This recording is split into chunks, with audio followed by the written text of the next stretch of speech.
Minecraft. Diary of a Minecraft Zombie Alex, Book 1, The Witch, an unofficial Minecraft diary book, written by MC Steve and narrated by Zombie Alex. Day 1. Alone in the village. Dear Diary, I woke up with a headache that felt like someone was pounding nails into my skull. When I opened my eyes, I was sure the sun was going to burn them right out of my head. I felt sick and sore all over, like I'd been beaten up and had caught the flu on the same day. I crawled into the shade of a tree to stop the burning, but I still didn't know why I was burning in the first place. What happened yesterday? I just wish I could remember.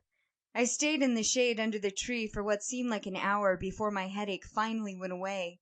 Then I stood and got a good look at what was around me for the first time since I'd woken up. I was still in my village, I think. At least it kind of looked like my village, except it was destroyed. The village was in ruins. It looked like a firestorm, a tornado, and an earthquake had hit it all at once. Only I think I would remember if something that crazy had happened. No matter how hard I tried, though, I couldn't remember what had happened at all. For all I know, the craziest combination of natural disasters of all time could have happened yesterday, and I would have been just as clueless as if a rogue forest fire had swept through the village. I started to step out of the shade of the tree and get a better look at what was left of my once beautiful village. But as soon as I moved into the sun, my skin started to feel like it was burning again, and my headache came back. I didn't know what was going on, but I figured I should stay in the shade to avoid getting hurt. It didn't take long for my headache to go away the second time. Once it did, I tried to spot my house among the ruins of the village. If I found my house, I would be able to go home and get my sunburn lotion.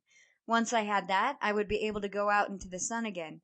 As hard as I tried, I couldn't manage to find my house in the mess of all the other ruined houses. They all looked the same to me. The village was just one big, burned-down mess. It was terrible to see, and I couldn't stop myself from crying a little bit. I knew I should have made my house out of stone instead of wood. I decided to stay under the shade of the tree until the sun went down. I knew the monsters would come out quickly at night, so I had to find my house before they found me. Before starting my search, I found a crafting table. Luckily, they were everywhere, and made a torch. At least the torch would keep the monsters away from me until I found a place to hide or a weapon to fight with. It took me what seemed like forever to find my house. A lot of the other houses had burned down in whatever disaster had swept through. I just wish I could remember what the disaster was. I know it's not my fault, but I'm mad at myself for not being able to remember. I noticed something strange while looking for my house. There didn't seem to be anyone else in the village. There wasn't even anything lying around that villagers would have dropped when they died. The village was empty. Sample complete. Ready to continue?